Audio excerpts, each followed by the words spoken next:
Welcome to the High at 9 News Hour, where you will hear from cannabis industry experts and professionals from around the country talk about important topics while shining light on global issues and discussing cannabis as it relates to politics, regulation and reform, data and technology, science, research and medicine, family and parenting, art, celebrities and entertainment, fitness, sports, mental health and wellness, and plant-based medicines and entheogens. Together, we are building a stronger community, fighting the stigma and creating change. With your hosts, Jason Beck and Rico Lamitte, joined by special industry expert correspondents from around the country, and daily antics brought to you by Cannabis.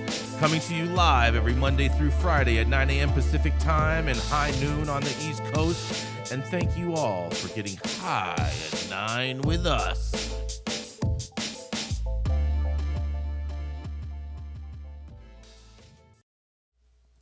Oh, yeah. Good morning, everybody. That's right. It is Friday, June 30th. It's the last day of June, and we're getting ready to roll into July. Today is International Day of Parliamentarianism, everybody. And just so happens we have a few lawyers in the room today. It's also International Asteroid Day, because we all know the asteroid's going to come and destroy us one day, as well as Social Media Day, because social media destroys your life as well. It's also National Meteor Watch Day, because how else would you know if there was going to be an international asteroid coming or not, as well as International Cream Tea Day and National OOTD Day. I forget what that stands for, though. What is it? Outfit of the Day. National Outfit of the Day. I don't know why. It should just be OTD. I don't think of should have an abbreviation, but whatever. But thank you all for joining us and getting high at 9 with us. It's also high noon on the East Coast. And please remember to like, share, and subscribe to us on all social media platforms. Use that fancy little QR code right there in the top hand corner of your screen to see where we live on the internet. And we're live every Monday through Friday on YouTube. And I'm hoping we'll be on Twitter Spaces by next week. With that, we're going to kick it over to the dope dad himself. That's right, it's Rico Lamitte, who is hanging out in Hawaii, where it is 6 a.m. If you just turn the 9 upside down, that's right, you get the 6. And it is the dope dad himself with his puka shells and Tommy Bahama tank tops. That's right, it's the dope dad himself, Rico Lamitte. Oh, man, I even have my road deck. Hold up. Did you guys hear that? Yes, no? Loud and clear, baby. Loud and clear. Yeah.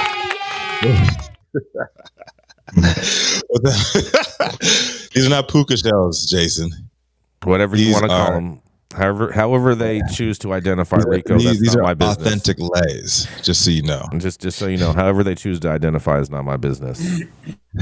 So good morning, everybody. And it might be high at 9 on the West Coast. It could be high noon on the East Coast, right here on Hawaii. Getting high on crack of dawn. Speaking of that, let's talk about Virginia.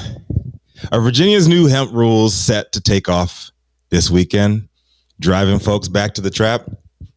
A group of local advocates sure seem to think just exactly that. New legislation aimed at cracking down on stores selling Delta-8 and other hemp derivatives goes into effect tomorrow. The new legislation hopes to close a loophole that allowed the sale of hemp-based products, but industry advocates are crying foul. They say that the new law will push consumers back to the underground and force small businesses to close. Let's take a look and see. Two major changes are going into effect.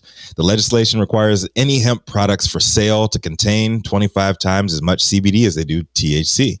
The goal is to limit THC content without unintentionally banning the sale of CBD products, which producers say typically contain trace amounts of THC. I say they do as well. It requires anyone who sells hemp products to pay an $1,000 annual fee, and there will be steep fines for retailers caught selling illegal products. Jason Amatucci, president of Virginia Hemp Coalition, told Axios that all this is going to do is push people back to the black market. The hemp industry has been filling the void for Virginia consumers as the state continues to exist without a legal cannabis retail market. despite legalization recreational possession 2 years ago under the Democrat, Jason, Ralph Northam. It's as bad as you can get when it comes to policies. Virginia legislature legalized possession of marijuana in 2021, but it still hasn't provided a framework for selling it. Without that, Anna Matucci says 3 markets have emerged. The gray market, which includes hemp-derived products, the monopoly medical market, and the black market. I take offense to his usage of it in that context, but that's a different story for a different day. The black market is already beating out all markets, he says. In fact, it's flourishing in Virginia. The Times-Dispatch reported this month that marijuana sales in the state expected to hit $2.4 billion this year, but 1% sold illegally. Meanwhile, some hemp, that's really, really short, isn't it, Jason? Yeah. 1% selling illegally. I'm sure there's a whole lot more than that. Meanwhile, I like how they do their numbers. Right? I like how they do their numbers. Right? Numbers don't make sense. Meanwhile, some hemp businesses are moving to other states and others are closing their doors altogether as a result of the new regulations. This is what Dylan Bishop said. He's a lobbyist who represented an array of hemp businesses that opposed the legislation. The businesses likely affected include retailers selling CBD products, manufacturer of hemp products, the labs that test the products, and commercial landlords who may have to fill these retail spaces. But on the other side, proponents of the new legislation are arguing that changes were needed amid a THC market that was getting out of control. Bishop said he suspects enforcement of the new THC limits would mostly target food products containing THC, like gummies, which have been a focus for the state agency tasked with enforcing the regulations, the Virginia Department of Agriculture and Consumer Services. I'll tell you what, man. This is only going to strengthen the trap. As we've seen Delta 8 flourish in other states in the absence of great THC laws or any THC laws at all. Virginia's just going to go the way the rest of them. I don't know. But I'm going to give it to the rest of the team. We have a couple lawyers on with us today, so I'd like to ask them whether they're thinking about what's going on in Virginia. Is this actually going to send people back to the illicit market? I'm Rico Lamitte, the dopest dad on the beach. Tuning in, no sleep. What do you say, Jason? High at 9. High at 9. High at 6. High at 6. You know, you just turn the 9 upside down. You got 6. You're winning. Hoorah. Well, this is what happens when you have the nonsensical rollout of regulations across the country where no one wants to just say, let's make cannabis or weed or marijuana, what are you going to call it? Let's make it legal and stop screwing around with this shit. Because these are the little steps you take that never solve a problem, but the illicit market, and you know, I won't call it the black market, Rico, because that's too easy to say. The illicit market is out there, and we've been trying to get people out of the illicit market. I mean, that really is the goal. We want them out of the illicit market, have a legal market, and the game's over the isomers. I mean, these are about isomers. And when you get charged somebody with a crime, and you see you're charged with having possession of marijuana, you go, no, it's not, because it's got less than 3.3% THC, or no, this is the Delta 8.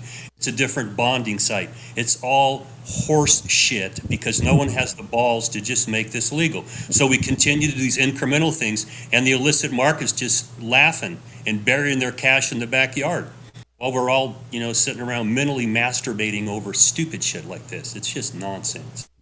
And Dale, I have to say, I'm usually not one of the people who's like super opposed to using the black market, but I feel like the way that he used it, the context he used it, I was like, really, bro? I thought I was a little bit on the edge of like, you talking about black people, bro?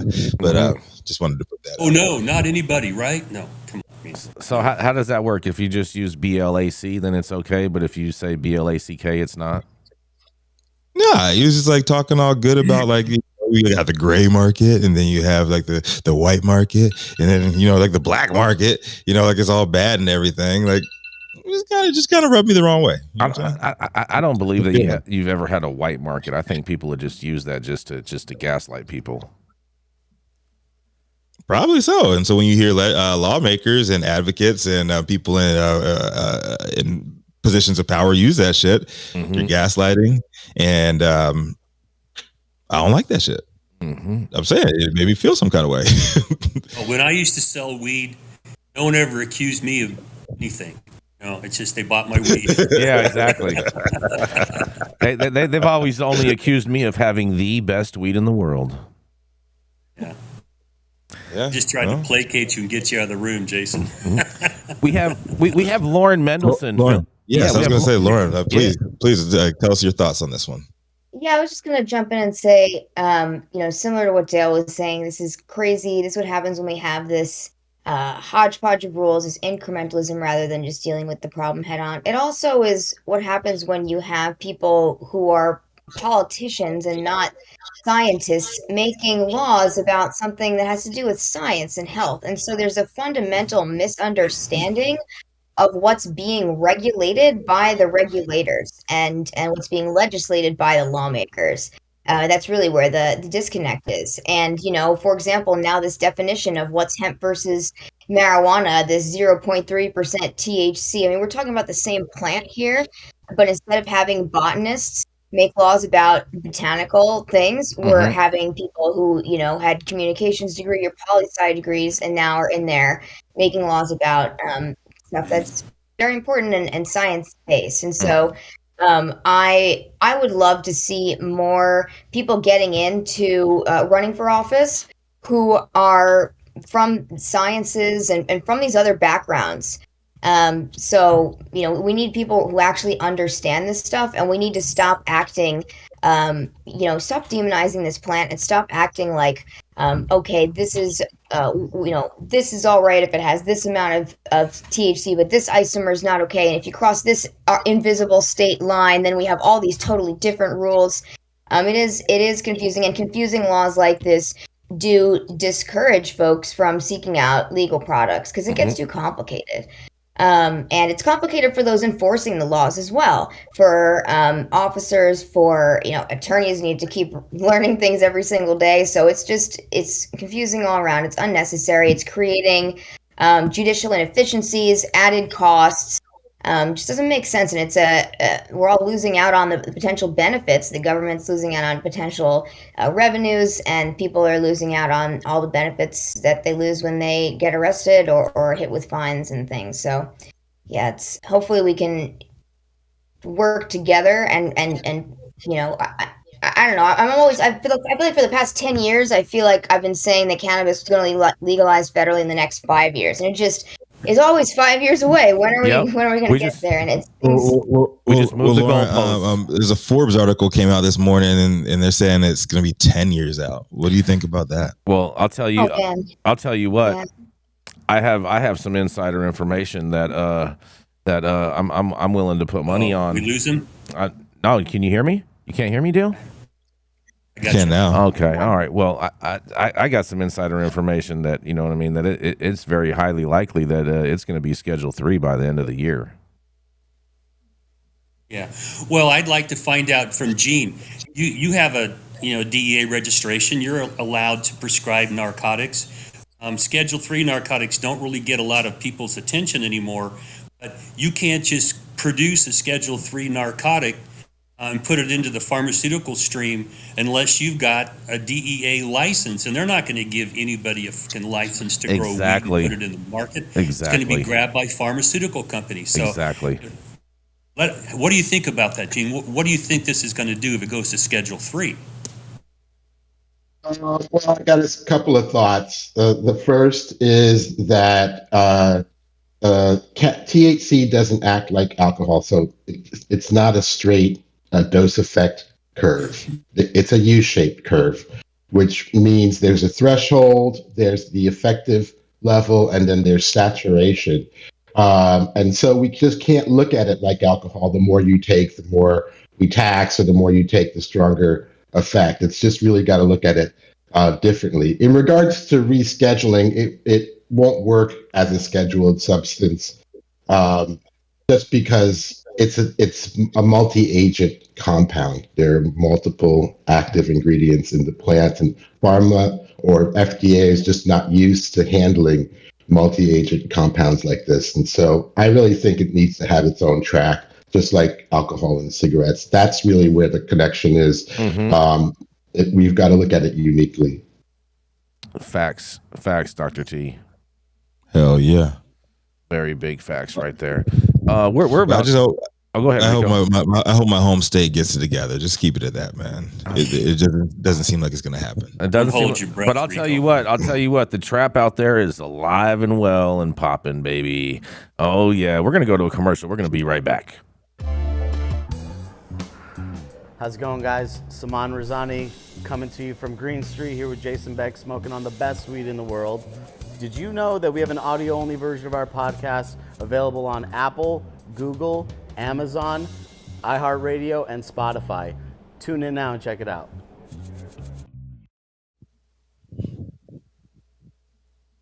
Oh yeah, you with us, Rico? Oh yeah. Y'all know who it is coming up next? He's the man with the master plan. The cannabis industry's longest continuously operating retailer in the world. And you know what? He might have just been in the room when Donald Trump was caught on tape. I don't know. His office is set up right outside that same very room at Mar-a-Lago, and people have him located there when it went down. Jason Beck, what do you have for us on this beautiful Friday morning? Oh yeah. Good morning, Rico. And I will say this: they do love me in Mar-a-Lago, but you know what? I think you guys are going to find this story really amusing. Okay. Because I think you all have seen the Jersey Shore and how obnoxious everyone is there.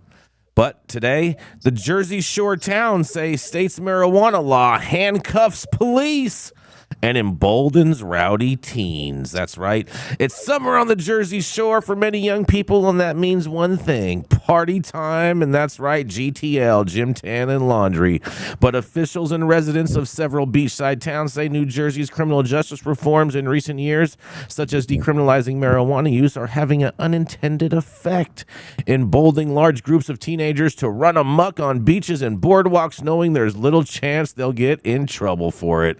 Now, some lawmakers are trying to walk back parts of these laws, which also involve alcohol use and possession. The laws were designed to keep more juveniles out of the court system and imposed a number of restrictions on peace officers' interaction and in their interactions with them. In a quote, "You don't want to see a kid with a record that will last the rest of his life, but you can't let them believe they can do anything they want," said Mayor Anthony Baz of Seaside Heights. "That's unacceptable," he says. During Memorial Day weekend, police and media outlets reported episodes of underage drinking, drug use, fights, and assaults in Ocean City and Seaside Heights, home of the infamous MTV series, that's right, Jersey Shore, in which a bunch of summer renters generally raised hell in town. Although teens have been drinking and smoking marijuana at the Jersey Shore for generations, long before the state altered its laws, some elected officials and residents say the situation has drastically worsened in the last 2 years. Well, maybe you guys should be blaming MTV for hyping up the Jersey Shore so much. But nonetheless, over Memorial Day weekend, teens were hanging from a motel balcony in Seaside Heights and climbing onto the roof of another motel. In Ocean City, 8 teens drank themselves unconscious on the boardwalk and had to be hospitalized, and restroom attendants were assaulted and spit on by youths. Are you sure they weren't just homeless? Several teens were carrying knives, and one had a replica gun that police say looked just like the real thing. I always say that. Enough is enough, Ocean City Mayor J. Gillian wrote in a message to residents on the city's website.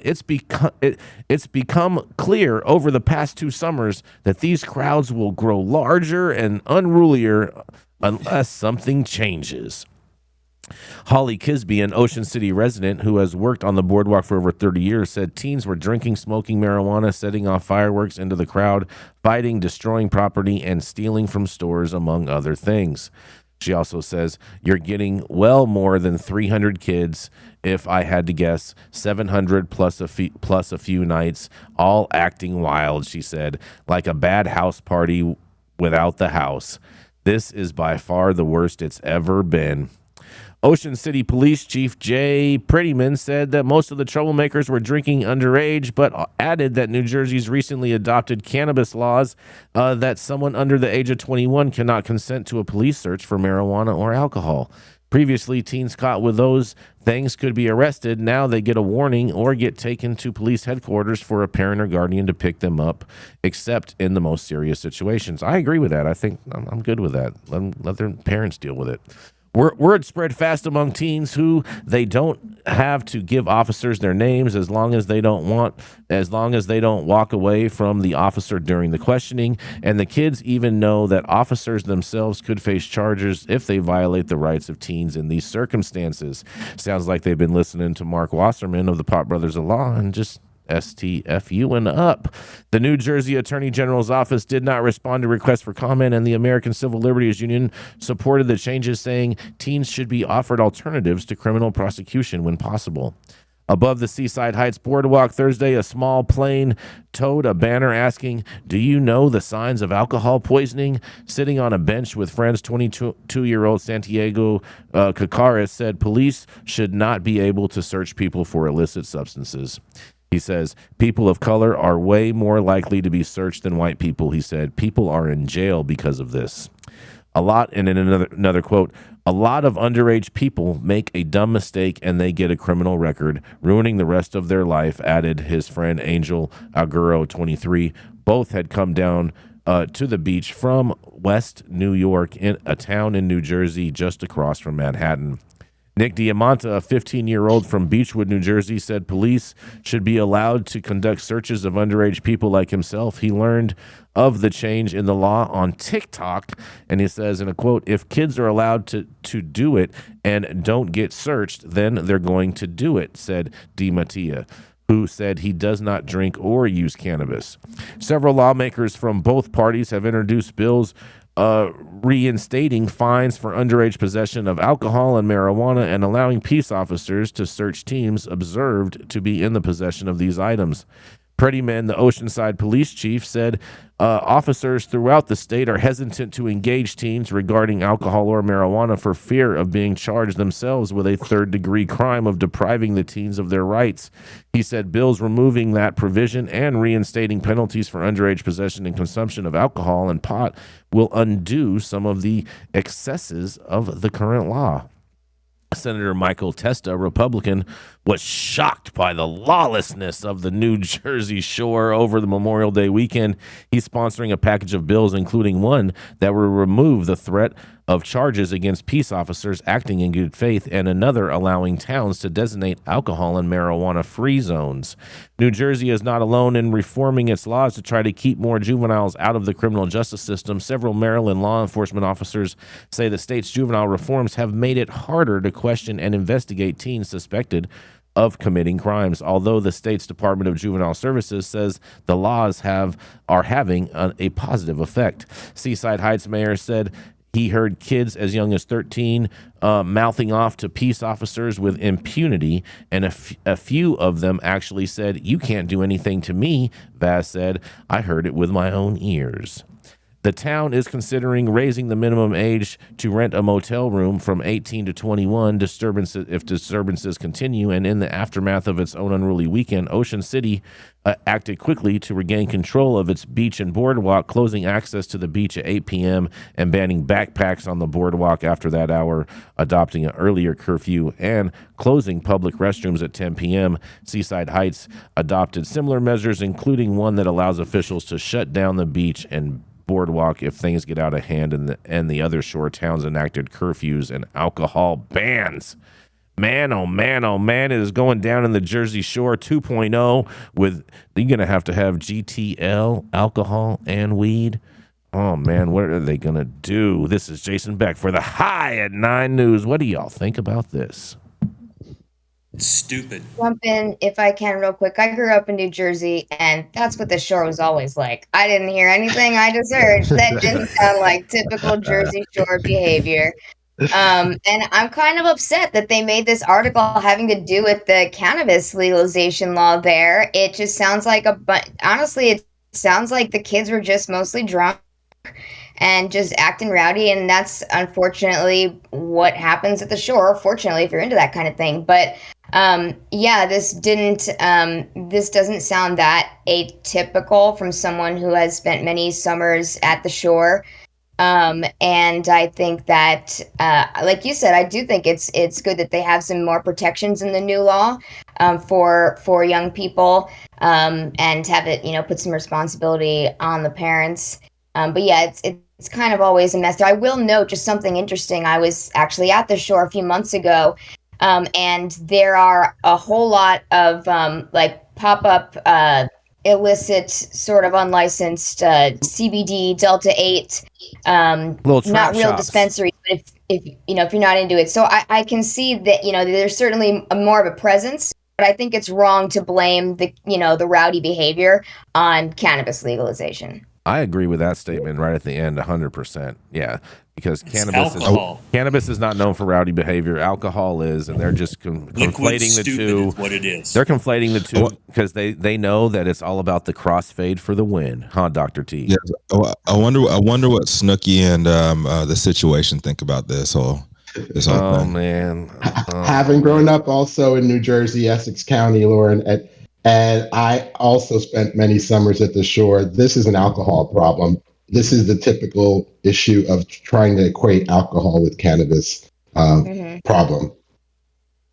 Well, and there's why. also the problem that they've had since they first invented writing. What do you do with teenagers? Okay? Right. I mean, I raised 5 of them, and I wanted to choke the shit out of them a number of times. Okay, and they fortunately didn't do as much alcohol as they did weed and other drugs. But alcohol makes teenagers stupid. And I was a stupid teenager, and I tell you, if my old man got word that I was out acting stupid, drunk when I was a minor, they would have been removing a boot from my ass. So there's a lot of issues here that involve parental responsibility.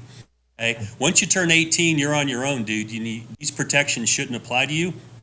But as a minor, I agree. The state should take it easier on minors than they do on, but drag the parents' ass in there. Your kid's out drinking, selling whatever up on the boardwalk. Where's the parents? We argue we don't want the government coming in and acting in loco parentis and being the parents of these kids. Well, where in the fuck are the parents? If you don't want the state stepping in, bring the parents in, make them responsible. But you can't legislate this kind of conduct and behavior. You can't get down to that level. De facto, kids have always got into whatever drugs they get into, their parents had around, and they act stupid. We need to ban these toy guns. Oh man, I'm not for banning much, but ban these toy guns. Like, people have been getting shot and killed because of toy guns. If you're gonna be out there messing around, man, don't be messing around with toy guns. Is banning a toy gun really the solution, Rico? I don't think that it is. Well, it's stupid to be carrying around. Yeah. I agree that it's stupid to be carrying around, but I'm just saying I don't think banning them is the actual way to go on this. Well, but see, that's more in loco parentis thinking. Right. Okay? If they're all doing it, we've got to make it illegal. That's how we got into the goddamn war on drugs in the first place. Let's just make it all illegal. They could never enforce it, and I'm really not in favor of passing laws you can't enforce. I'm about teaching these kids at a young age how to properly use a gun and how to properly defend themselves. My kids all learned how to shoot guns. If you're taught at a young age how to properly arm yourself and protect yourself, you're not going to be out there acting stupid with a toy gun. I agree with that 100%, and that makes a way more sense. So it should be more about education and not banning then, if that's the case. But in absence of education, get those toy guns off the street, so nobody gets mistaken for having a toy gun and popped. So Rico, are you advocating for shooting ranges at schools? Part of gym class, bro. I'm down with part of gym class. That's what my answer was going to be too. Exactly right. Part of gym class. That's right. Skeet. Yeah, we're gonna, baby. Yeah, baby. We're gonna keep this going. We're gonna keep this rolling. We have a breaking lawsuit, a response in a lawsuit that we covered here first at High and 9 News, covered by Mr. Dale Schafer, and he's coming back to bring us the litigant's response. Is that the right word, Mr. Schafer? Court issued an order. The So court we'll be talking about that. All right. Well, coming up next. That's right. He did some time for a cannabis crime, and now he's here with us to tell us all about not just that, but how not to do time for a cannabis crime. That's right. It's Mr. Attorney representing the Armada Law Practice, the founding partner, Mr. Dale Schafer. Yeah. Stop passing laws you can't enforce. There's a first place to go. All right. This is the Christopher Lynch case. We talked about it, I don't know, a couple weeks back. He's got Parkinson's disease, and he was a breeder and had intellectual property rights over some seeds and some genetics, and he sold them. Okay? It was part of a purchase and sale agreement. Intellectual property rights were purchased. He was retained as an employee, and the pissing match started after that. Now, it seems that as part of the purchase and sale and employment agreement, he signed arbitration agreements. Okay, and so what he did is he filed a lawsuit in civil court. And when you've signed an arbitration agreement, you can go to court in California under our California Arbitration Act, and you can compel that the case go to arbitration, and you can stay any civil case. And one of the questions in this case was what can be deferred into arbitration. So the judge issued an order in this case that you're going to go to arbitration of these disputes. Okay? And that the way that it was fought in the courts, there was nobody attacking the unconscionability of any parts of the arbitration agreement. So they're going to be sent there. And what I would like people to understand is that when you put together contracts, and especially in this industry, arbitration agreements are not uncommon. I use them a lot. I try to carve out of my agreements some rights to go into the courts in a jurisdiction around you and get what we call injunctive relief. Get orders to compel somebody to do something or to prevent them from doing something. Okay? But for the most part, everything goes into arbitration. Now, what you can't arbitrate in California and was involved in this is you make a complaint to the Fair Employment and Housing Administration, and they decide to take a case. You can't compel arbitration of that. That's covered by a separate set of regulations. But if they give you a right to sue letter because they're not going to take action, that can be compelled to go to arbitration. And I think that's what some of the differences were in this case. Now, these are still in the pleading stage, and once it goes to arbitration, it's going to be confidential. It's one of the other aspects of arbitration is you can keep these out of the public spotlight. And when you get into these arbitrations and read them, you find out that human beings are scandalous as hell. They'll lie, cheat, they'll steal. And if they're in the civil courts, the whole world gets to find out what kind of a piece of shit these people are. Okay. When they go to arbitration, you really don't know. So where this is going to be is an arbitration. We won't really know how this thing turns out unless they pop back up in civil court. But my takeaway from this is that if you're going to be in this industry doing contracts, whether you're writing them, whether you're the subject of them, don't be surprised if you are forced to go to arbitration and the rules are a whole lot different than they are out in civil court. That's the beginning of discussion. Lauren, I'd love to hear from what you have to say about this, because I see this all the time, and we use a stick to get people into arbitration because it's much easier than dealing with them in the civil courts where, it's just, you can't keep stuff quiet. What do you think? Yeah, I agree. I most of my contracts include arbitration language as well. There's a lot of bad arbitration agreements and clauses that I've read, so it is important that you don't just use a boilerplate one. Sometimes they call for like a panel of 3 or 5 arbitrators, and then the parties are paying for way more arbitrators than are necessary. One is usually fine, and different things like that. Sometimes you might even want to select a certain arbitrator that you've worked well with, or suggest that if that's okay with the parties, they go with someone that you've had that relationship with. But yeah, there could also be times when you might want some things to come public, right? So at least if in California, there's a state law here that says that the fact that a contract deals with cannabis doesn't make the whole contract illegal. And so at least companies that are operating with a state license in California can be confident that as long as they're not breaking any of these state laws or local laws, they can bring their case in court, and as long as they've been doing everything right, they don't need to worry about too much dirty laundry, hopefully. But it might be give the other party, some fire under their feet if there's been some improper behavior versus everything's going to be secret, so that might not encourage people to work out some kind of a settlement.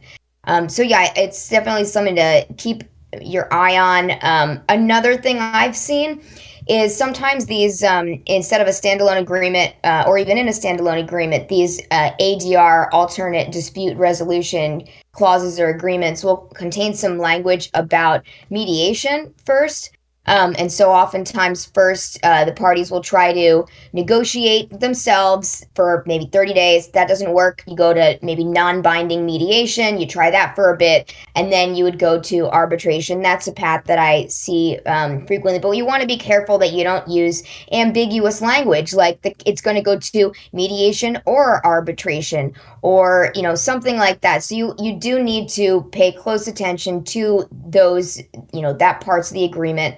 And work with a competent attorney like Dale or myself or someone else who knows this kind of stuff.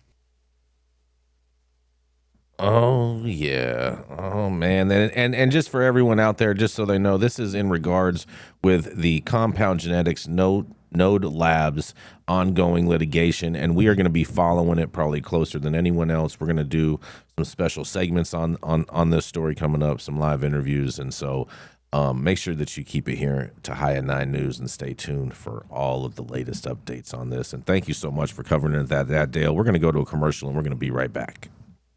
The Control Tower from Highly Educated has perfected the dab. Utilizing the concept of thin film evaporation, you can waste none of it and taste all of it. The micro texture of the SE pillar increases nucleation at elevated temperatures. And with the tower propelling at 2,600 RPMs, it's certainly the most efficient dab experience to date. The Control Tower from Highly Educated.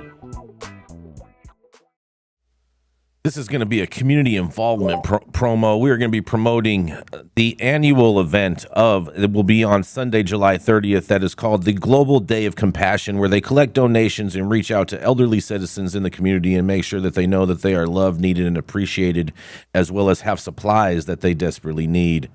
If you are interested in participating, please let me know. Send me a text, send me an email.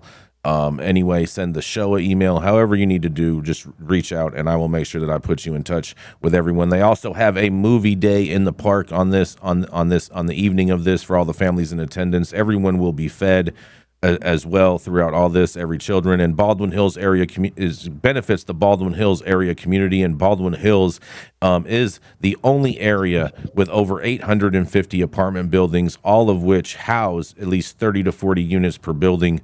And so if you can do the math, I'm sure you can see that there's a definite need for some assistance in the Baldwin Hills area, and that is going to be going on Sunday, July 30th. So if you want to help, please help out. And with that, I'm going to pass it over to you, Rico. Oh, yeah. Up next, this legendary cannabis doctor is the founder of Medican and the co-founder of CESC. He probably even wrote your mama's rec to keep her from putting her hands on you. Come to the stage. You know who it is. It's Dr. Jean Talleyrand. Thanks, Rico. Happy Friday, everyone. Let's see. My headline today is from Everyday Health. Medical marijuana for Black Americans with cancer. Why disparities exist and how to gain access by Tanea Searles. This article discusses an anonymous cross-sectional study of patients with cancer receiving treatment at a National Cancer Institute in Pennsylvania. About 20% of the center's randomly selected patients responded to a survey about current and past cannabis use, reasons for use, perception of benefits and risks, stigma, access, barriers to access, and opioid use. The survey also collected demographic information, including gender, race, ethnicity, type and stage of cancer, annual income, and medical cannabis certification or registration with the state. 63% of the respondents were female, 10% were Black, 51% had an income over 100,000 with an average age of 61 years old. 33% reported using cannabis since receiving their cancer diagnosis. Black patients were less likely to be registered, with only 28% reporting they had a medical cannabis certification compared to 46% of white patients. The most common sources of medical cannabis were medical dispensaries at 47% and friends and family at 38%. Other sources were from another state at 16%, unlicensed dealers at 10%, and 1% were growing their own. The most common route of use was ingestion at 50%, followed by vaping at 20% and topicals at 9%. Blacks were more likely to report using cannabis than whites. However, Blacks were less likely to be medically certified to use cannabis. The authors postulate the reason for the discrepancy is a possible mistrust arising from historical and contemporary structural racism in healthcare. Outside of the personal residence, smoking is not allowed in Pennsylvania. According to the survey, Blacks and men are more likely to smoke cannabis. Our study showed that factors that drive health disparities in the United States, such as race and income, are related to whether a patient has access to cannabis, where they get cannabis, and what forms they use, says Dr. Schafer, lead author and associate professor of psychology at the University of Buffalo in New York. This article goes on to suggest that the variable state-by-state cannabis policies, the continuing impact of the war on drugs, and implicit and explicit bias by medical professionals all contribute to the current discrepancies in medical cannabis certification. Some people hope and believe that the United States is the world's greatest experiment in diversity. Perhaps this is true. However, color castes exist and have existed since this country's inception. Considering the Supreme Court's recent decision to act as if there is a level playing field in education, the evidence continues to show that the playing field is not so level, at least when it comes to health. Socioeconomic factors affect health outcomes in patients with cancer, even when medical cannabis is accessible. This is Dr. Jean Talleyrand for High at 9 News. Man, we got to close that gap. We were doing these, a long time ago. Molly, my ex, was the recommending physician. We saw these problems in our office. We had 12,000 recommendation patients that we saw, and we were keeping statistics, and it was unbelievable. A lack of availability to sick people. We were a physician and attorney who went to an oncologist when Molly got cancer, and they did not want to deal with us. Okay, so, and we were very forceful. I can't even imagine what it'd be like to be Black and being, feeling like you don't get to go to the medical community and get what you want. You don't get listened to. They downplay problems and issues, what that would feel like. We never felt like we had any discrimination going on with anybody of color in our office. We just didn't see a lot of people of color come in. Okay? And it's indicative of the healthcare system in general, which I don't think has gotten better since I did 12 years of worked in clinical medicine, then I represented physicians for years. I've seen all this stuff, and I'll tell you, if you are of color going to the medical community, you do not get the same treatment that I get. And when you're involved with medical cannabis, the war on drugs eats you up. And most people out there that smoke weed that are not involved in the medical community, you know where to get weed. Where are you going to get it? You can find it. If you can get the weed to get rid of your nausea and give you an appetite in cancer, which is the big problems, but you're not going to be going down to the local store. You're going to be a trap shop, or you're going to get it from Uncle Jimmy or some buddy of yours that, so I'm not surprised. I just don't know how to break through it, because the war on drugs has been disparate in how it's treated different communities. Thank you for pointing that out, Dale. It's tough, man. Because we have a long history of not being able to trust doctors, from experimental drugs to just neglect, and the let's say the amount of Black women who die during childbirth or die with complications is just so alarming. You have all these things that are pushing us against even using the medical system. So I mean, it's tough, man. There's a lot against us in this nation. Just put it that way. Well, and I can tell you the medical community is scared shitless right now of the government. And I don't know, Sean, if you've had to deal with this, but the DEA went after Molly's drug registration. The first thing they did, okay, we're going to send a message out there to scare the shit out of doctors. And if you go through all the training to become an oncologist, okay, and you're treating people with cancer, if there's anything uncomfortable about the relationship, you're going to not get involved in it. That's why recommending physicians popped up, because the doctors that were treating cancer, they didn't have a nutsack. They wouldn't do it. They were afraid. And doctors are just different than lawyers. I spit right in their eye. We went to war. But most doctors will not go to war with the DEA because they are, their livelihood's dependent on having that DEA registration, and they'll jerk that in a New York minute from you. Mm-hmm. It's like a taxi cab medallion. What did you have to say on that, Dr. T?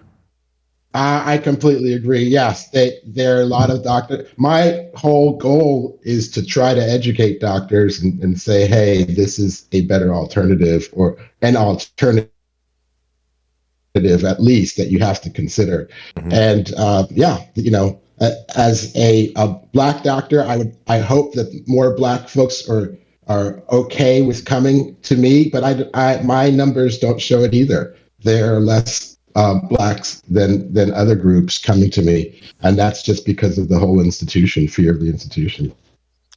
Dr. T, a story we covered on Monday, it did touch upon the VA suggesting that their doctors make cannabis recommendations for patients. What are your thoughts? Do you think that the VA doctors even equipped with the proper know-how to start prescribing cannabis to veterans?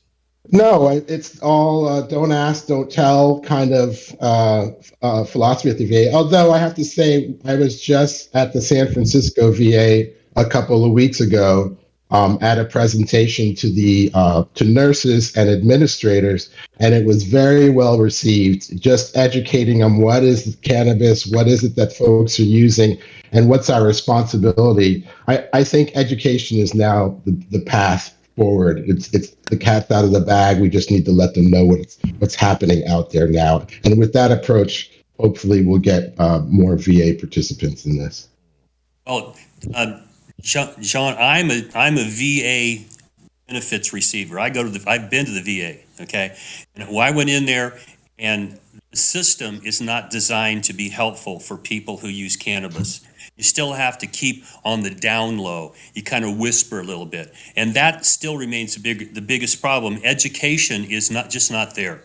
The average doctor's not taught this in medical school. They're not taught how to titrate what the liver does with the first pass effect. It's simple stuff like that. If you're a physician and you're going to prescribe something and you go, oh, if I take it orally, it takes 2 hours, and it's going to be really sedating. If it's a tincture under the tongue, it gets around the first pass effect, it gets into the brain.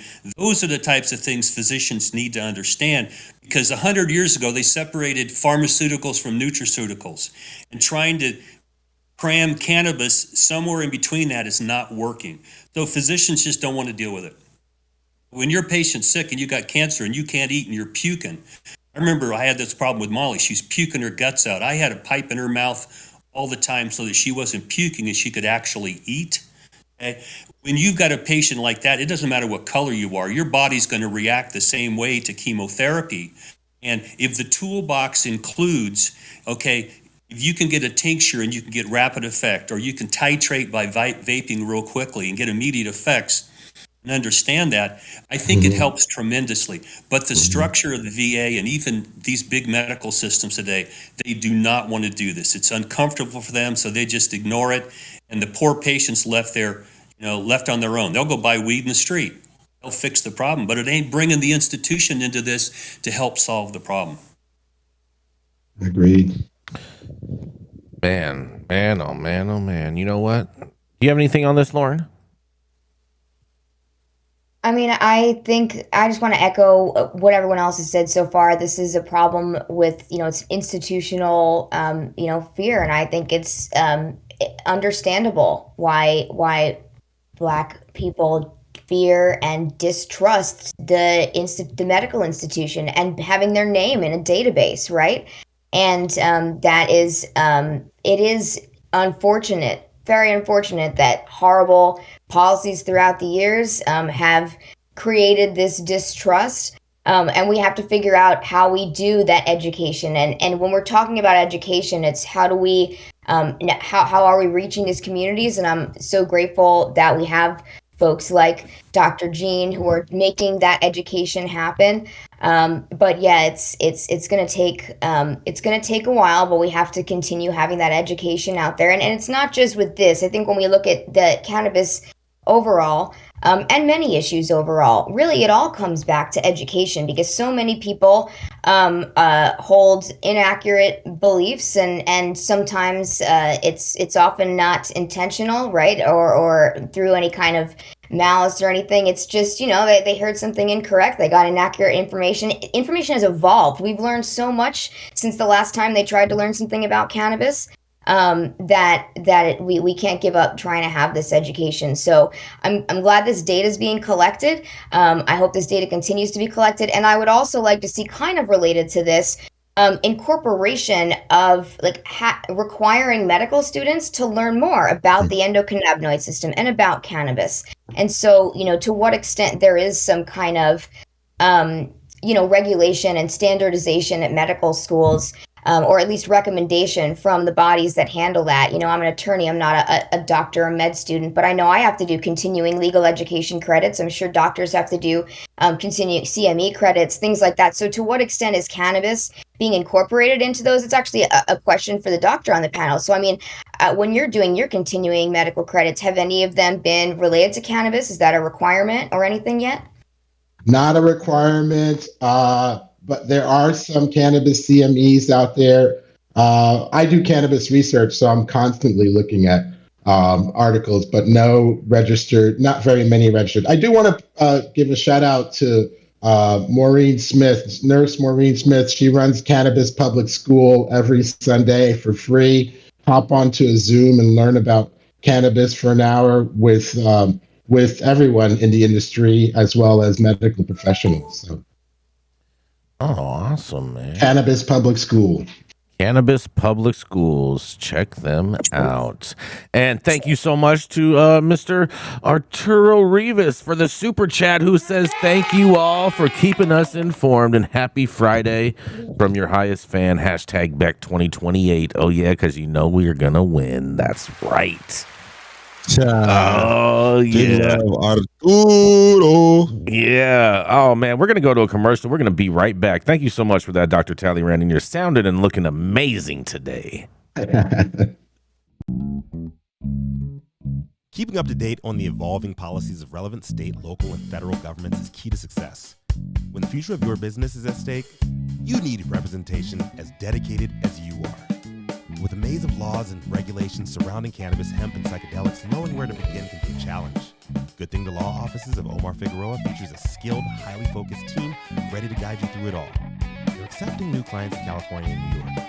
So make sure you check them out at info@omarfigueroa.com. I know that lady in the that was right there in the picture, you guys. Oh, That's yeah. familiar. Yeah, right. And she's coming up next. That's Lauren Mendelson joining us today from Law Office of Omar Figueroa. She is an attorney, and she is filling in for Mr. Omar Figueroa while he is out on a safari mission and hopefully out visiting in the Serengeti and keeping clear of violent animals. That's right. Oh, yes. Coming up next and bringing us home is none other than Lauren Mendelson. Oh, yeah. Hey, everyone. And yeah, I'll be filling in for the next few weeks. And so my story today is from Marijuana Moments by Kyle Jager. The headline is NBA officially signs contract removing marijuana from banned substances list and allowing players to invest in cannabis companies. This is a fun one. The National Basketball Association, the NBA, and its players union have officially signed a collective bargaining agreement that removes marijuana from the league's banned substances list and lays out rules allowing players to invest in and promote cannabis brands with certain exceptions. About 2 months after NBA and National Basketball Players Association, NBPA, that's their union, reached an agreement on the 7-year contract, it has now been signed and enters into force this weekend. The 676-page document, I looked through it all, it is long, contains a number of cannabis provisions, though arguably the most impactful is the removal of marijuana from the list of prohibited substances for players. Players will also be allowed to hold a direct or indirect ownership interest, whether controlling or non-controlling, in an entity that produces or sells CBD products, which is defined as cannabis containing up to 0.3% THC by dry weight, consistent with the federal definition of legal hemp. They can also invest in marijuana companies, as long as the investment is passive and the player's ownership is less than 50% of the business. Another section of the collective bargaining agreement says that players may participate in the promotion or endorsement of any brand, product, or service of an entity that produces or sells CBD products, as long as the entity isn't a marijuana company. However, a player may request permission from the NBA and the Players Association to promote or endorse any CBD products that are produced or sold by a marijuana company. Such requests must be in writing and include a complete list of the products that the marijuana company produces or sells, a complete list of all ingredients of such products, a description of the player's proposed promotion or endorsement activity for marijuana company CBD products, and a detailed summary of the non-financial terms of any proposed promotion or endorsement agreement between the player and the marijuana company. Unless a player's request has been approved in writing by the NBA and the Players Association, the player may not promote or endorse any CBD products that are produced or sold by a marijuana company. Requests for promotion will be denied if the CBD products associated with the marijuana business are marketed or sold under a brand that also includes or refers to marijuana products, or if the promotion would create a reasonable risk of public confusion with any marijuana product. The signed agreement further lays out penalties for players who are convicted of driving under the influence of alcohol or controlled substances, and for those who have engaged in a felony involving the distribution of marijuana. It also generally puts cannabis use by players on par with that of alcohol, saying that if an NBA team has reasonable cause to believe that the player was under the influence of marijuana and or alcohol while engaged in activities for such team or for the NBA, that the player has a dependency or other related issue involving the use of marijuana and or alcohol, the team may refer the player to the medical director for mandatory evaluation. A player may seek assistance from the medical director at any time for dependency on or any other issue related to the use of marijuana or alcohol, another section says. Players who fail to comply with the mandatory alcohol or marijuana treatment program would also face disciplinary action, including a $5,000 fine per day of noncompliance. Fines and penalties would escalate for players who enter into the required treatment and exhibit a pattern of behavior that demonstrates a mindful disregard for his treatment responsibilities, or a positive test for marijuana and or alcohol as applicable that is not clinically expected by the medical director. There will also be a voluntary treatment option for players who seek help related to the use of synthetic cannabinoids like Delta-8 THC. Voluntary entry into the program would not result in any penalties. However, non-compliance after entering the program would come with penalties, including fines and possible suspensions. The overall elimination of marijuana from NBA's banned substances list formally codifies what has been the league's decision to temporarily suspend cannabis testing for the past 3 seasons. Marijuana icon and NBA commentator Snoop Dogg weighed in on the policy change in April, applauding the league for taking steps that would allow players to use cannabis for medical purposes, including as a potential opioid alternative. Michelle Roberts, a one-time head of the NBPA who also joined the board of the major cannabis company Cresco Labs in 2020, previously predicted that a formal change to codify the policy could come soon. In 2021, it was announced that the online marijuana marketplace Weedmaps was teaming up with NBA star Kevin Durant for a multi-year partnership that's aimed at destigmatizing cannabis and showcasing the plant's potential value for athlete wellness and recovery. A growing number of professional leagues have taken steps to enact marijuana policy reforms as more states have legalized cannabis. For example, the National Collegiate Athletics Association, NCAA, committee focused on promoting health and wellness for student athletes is proposed to remove marijuana from the organization's banned substances list. That's the NCAA. Earlier this year, Nevada sports regulators voted to send a proposed regulatory amendment to the governor there that would formally protect athletes from being penalized over using or possessing marijuana in compliance with state law. The UFC announced in 2021 that they would no longer be punishing fighters over positive marijuana tests. The National Football League's drug testing policy changed demonstrably in 2020 as part of a collective bargaining agreement. NFL and its players' union also announced this month that they are jointly awarding another round of funding to support independent research on the therapeutic benefits of CBD as a pain treatment alternative to opioids for players with concussions. Meanwhile, the Kansas City Royals recently formed a partnership with a cannabis brand to promote education about the potential therapeutic benefits of CBD, and it's the second Major League Baseball team to do so after the Chicago Cubs. MLB itself announced its league-wide partnership with the popular CBD brand last year. Charlotte's Web Holdings, one of the most recognizable hemp-derived CBD companies in the country, signed the deal with the league to become the official CBD of MLB. So, that's the article, and I think that, it's exciting. This is another sign that cannabis is becoming more accepted by mainstream audiences, and also, the fact that it's being recognized, its value for wellness and recovery. That so many people idolize athletes, professional athletes, look up to them. It's very mainstream, sports here in the U.S. So I do think this can have a lot of downstream ripple effects in terms of just helping to remove the overall stigma and helping more people be comfortable with it. And I think it's great now that, these players can actually have, a level of ownership interest and be able to endorse with certain limitations companies in this space. I also, as a lawyer, I found the fact that this is about a collective bargaining agreement interesting. I deal with those in the cannabis space, and it was fun to see one in a totally different industry, basketball, but that touched on cannabis. Amazing. These ballers can actually be real, true ballers, Rico. You know what I mean? No, they can't. Not only can they be ballers, but they can also be shot callers. Oh, man, I see what you did there. THC is still treated like depleted uranium. It's all about CBD and allow them. You can't have the THC, and I understand it's an incremental step, but I don't know about you, Jean, but I've had to deal with psychiatrists who were treating juveniles for cannabis abuse disorder because they were forced to go there by the courts, and all of a sudden the statistics jumped up about how many people have a cannabis use disorder and how in the hell is that identified in the DSM-5, and what's a criteria to use? Because it concerns me that someone's going to mandate a program for you because you smoke too much weed and you got to follow, you're going to get your ass kicked by the NBA. That sort of still concerns me. Because they all smoke weed. We know it. Stop playing games about it. Take it off the list. Exactly. Exactly. If you cannot do THC, we're still sort of in the same spot. I mean, ball so hard. Everybody wants to find me. Oh yeah, NBA baby never broke again. Yeah, at least we know they're not going to get tested like they were before. And I agree with you, Dale. But I still think it's a win. And especially the fact that they can get paid because they smoke so much fucking dope. And there's so many companies that have been blessing them with free stuff already. It's going to be a come up for everybody from this.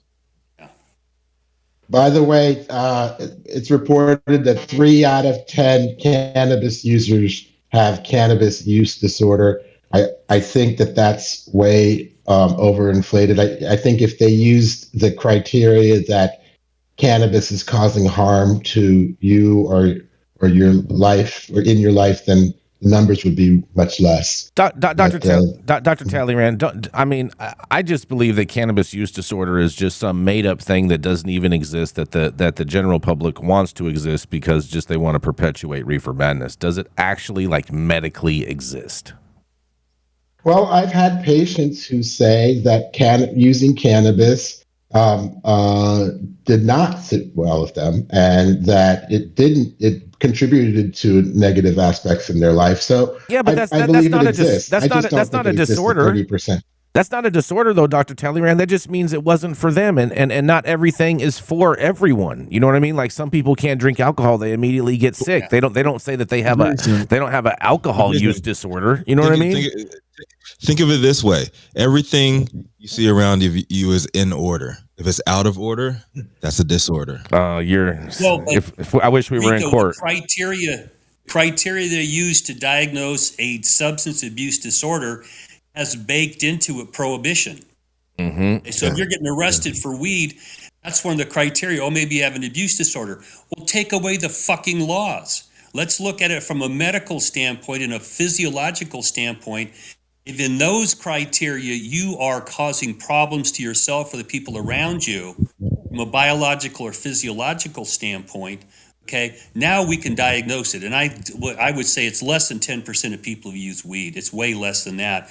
But these numbers get just thrown in because, if you keep getting arrested, well, why are you getting arrested for weed? Take those goddamn laws away, and we take away a whole lot of the criteria for saying someone has an abuse disorder.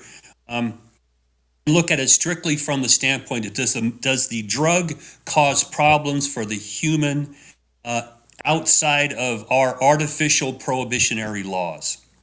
Mm-hmm. But without law and order, aren't you going to have more disorders? Well, Dr. Talleyrand, so Nick Bradley in the comments section, he says if they also looked at cannabis as an essential amino acid that was imperative for health, then cannabis use disorder would be a fairy tale. Well, it's a fat. It's not a protein or an amino acid. That threw me off, Nick. But besides, you have no idea what you're talking about, Nick. just getting the chemistry right. But if you just have to, Dale's right. If there's a problem with your life using it, most often people just stop using it, and so it no longer becomes a problem.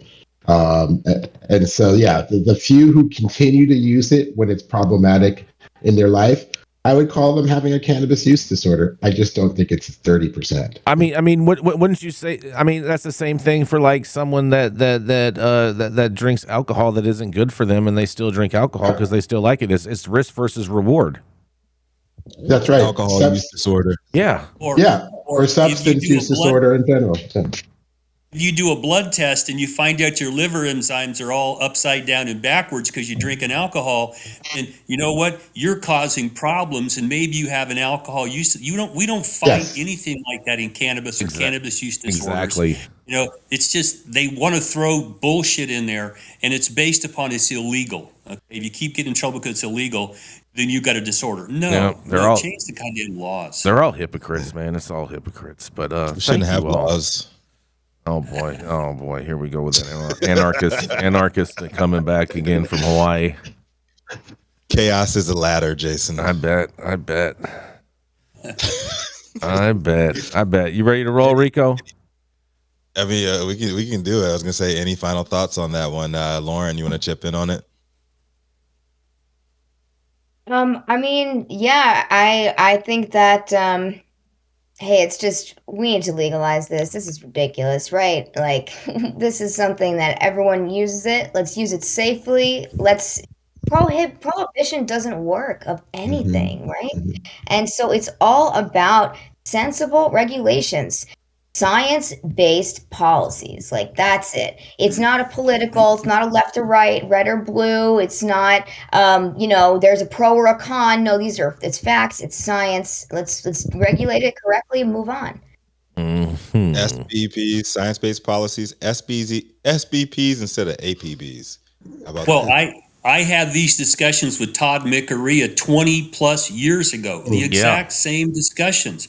Can we get more education in medical school in neurology classes? Can we get out to the practitioners and take away the bugaboo? And what John will tell you, as soon as you start doing this, you realize that this is all bullshit. Okay, because if you look at this from the molecule you're giving to a person and its toxicity and the problems from it, they're basically non-existent. You cannot kill somebody with this, okay? It isn't like fentanyl, it kills you like that. You can't kill or alcohol. or Oh, they're- alcohol, and you can die from water toxicity. You can't eat 3/4 of a ton in weed in 15 minutes and reach that theoretical LD50. You just can't do it. So it's extremely safe. It's safer than goddamn Tylenol, and doctors prescribe that over the phone. A couple aspirin.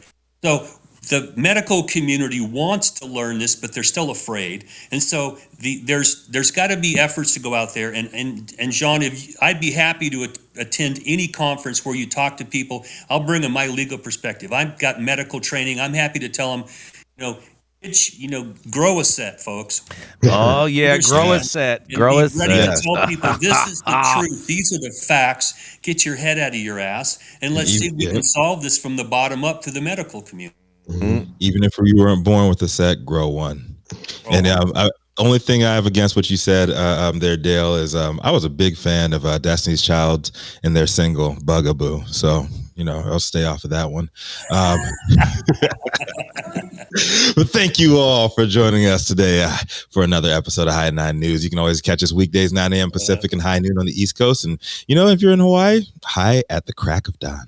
Big shout out to the super fans showing love, getting their comments projected live on the big screen. Arturo Rivas, yo, welcome to the super fan club, my man.